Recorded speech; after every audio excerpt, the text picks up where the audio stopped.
ආයුබෝවන් හැම දිනාටම ශ්‍රියන් ඊශ්‍රායල් කිචන් channel එකෙන් අද මේ වීඩියෝ එකෙන් මම අරගෙන ඉන්නේ ඔයාලට බටු සලාදයක් හදාගන්න විදිය. ඉක්මනින්ම හදාගන්න පුළුවන්. කල් තියාගෙන කන්නත් පුළුවන්. ඒ නිසා මෙන්න මේ විදිය බටු තමයි මම ගත්තේ. ග්‍රෑම් 500කට වැඩිය තියෙනවා මෙතන. ඉතින් ඔයාලට මේක රවුමට කපා ගන්නත් පුළුවන්, දිග විදියට කපා ගන්නත් පුළුවන්. ඉතින් මම කපන්නේ දිග අතට.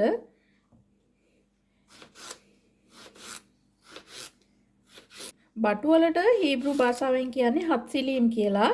බටු එක ගෙඩියකට හත්සීල් කියනවා. බටු ගොඩකට හත්සිලීම් කියනවා. මෙන්න මේ විදිහට මම බටු ටික කපා ගන්නවා ඉක්මනින්ම.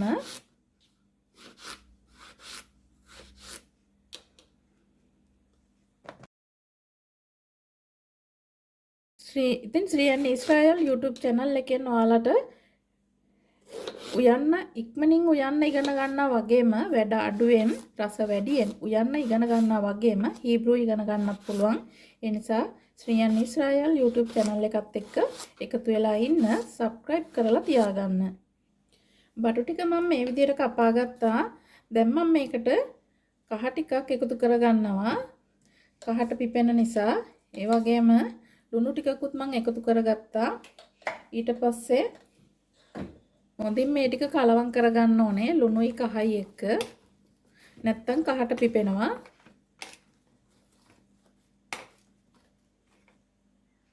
දැන් මම මේ විදිහට බටු ටික අනාගත්ත කහ ලුණු දාලා මේ බටු කපන්න ගනිද්දි හොඳින් සෝදලා ගන්න ඕන. වතුර ගතිය තියෙද්දි ගන්න එපා. වතුර වේලලා ගන්න. වතුර ගතිය තියෙද්දි බටු ගන්න එපා කපන්න. සෝදලා පැත්තකින් තියලා වතුර වේලුණාට පස්සේ ගන්න. දැන් මම බටු ටික බෙද ගන්නයි යන්නේ. මම දැන් තෙල් එකතු කරගන්නම් මේ විදිහට. බටු ටික බෙද ගන්න. හොඳින් තෙල් ටික රත් වුණාට පස්සේ මම බටු මේ විදිහට එකතු කරගන්නවා.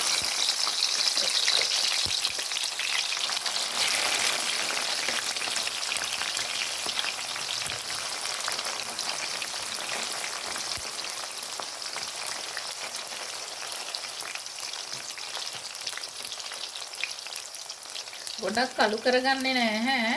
එක පිට තියලා දෙපැත්ත පෙරලලා ගන්න ඕනේ. මේ වගේ බැදෙනකොට අනිත් පැත්ත පෙරලා ගන්න ඕනේ දෙපැත්ත.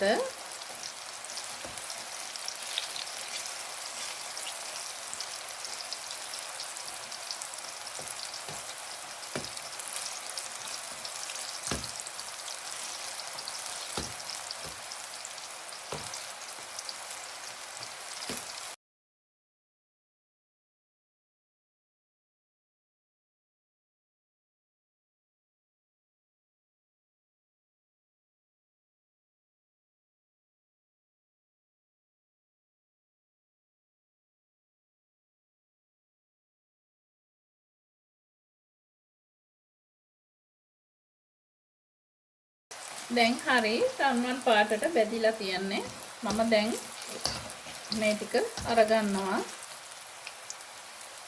මේ වගේ ටිෂු එකක් දාගත්ත ප්ලේට් එකකට තමයි මම ගන්නෙ. මොකද තෙල් වැඩිපුර තියෙන ඒවා මේ ටිෂු එකට වැටෙන නිසා.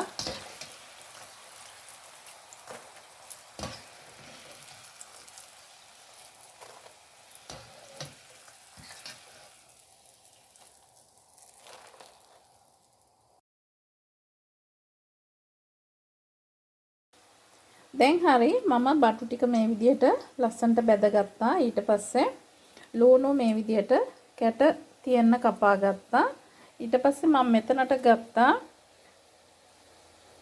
ලුණු ටිකක්, අබ කුඩු, ගම්මිරිස් කුඩු, කැලි මිරිස්. ඊට පස්සේ මම මේකෙන් ගත්තා අමු මිරිස් කපා ගත්තා. ඊට පස්සේ මේ තියන්නේ විනාකිරි. දැන් මම මේ හැමදේම මේකට එකතු කරගන්නවා. ලුණු ටිකත් එකතු කරගත්තා. අමු මිරිස් ටිකත් එකතු කරනවා.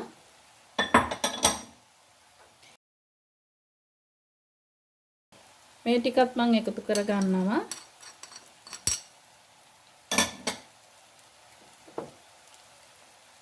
ඊට පස්සේ මේකට මම සීනි තේ හැඳි දෙකකුත් එකතු කර ගන්නවා. දැන් මම විනාගිරි ටිකත් එකතු කර ගන්නවා.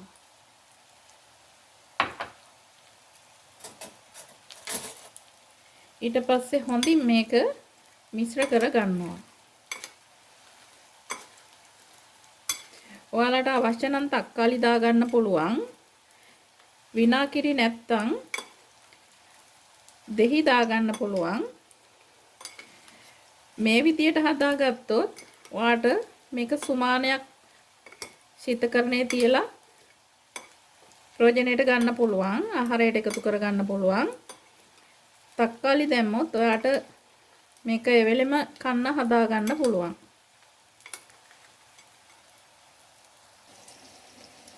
ඔන්න රසම රසට බඩු සැලඩ් එකක් හැදුවා. ඔයාලටත් පුළුවන් මේ විදියට රසම රස බඩු සැලඩ් එකක් හදා ගන්න.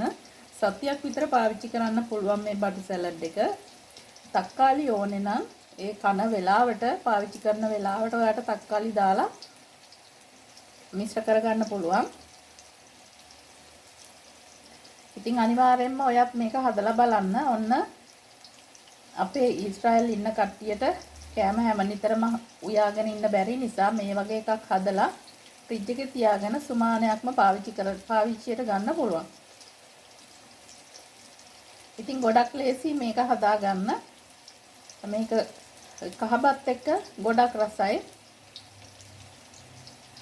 ඉතින් ශ්‍රියන්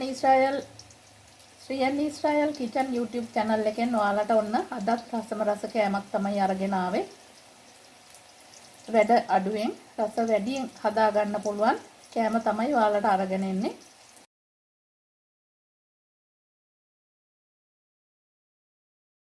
ඒ නිසා ශ්‍රියන් ඊශ්‍රායෙල් කිචන් YouTube channel එකත් එක්ක එකතු වෙලා ඉන්න. මේ වගේ රස කෑම හදන ගමන් හීබ්‍රුත් ඉගෙන ගන්න.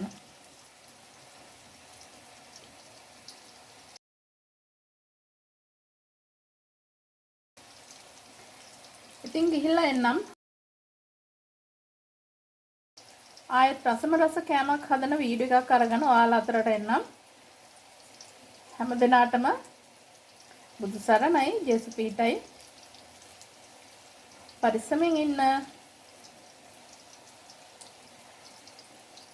ඉතින් නැවතත් වීඩියෝ එකකින් හමු වෙනතුරු ඔයාලා හැම දිනාටම සුබ දවසක් වේවා.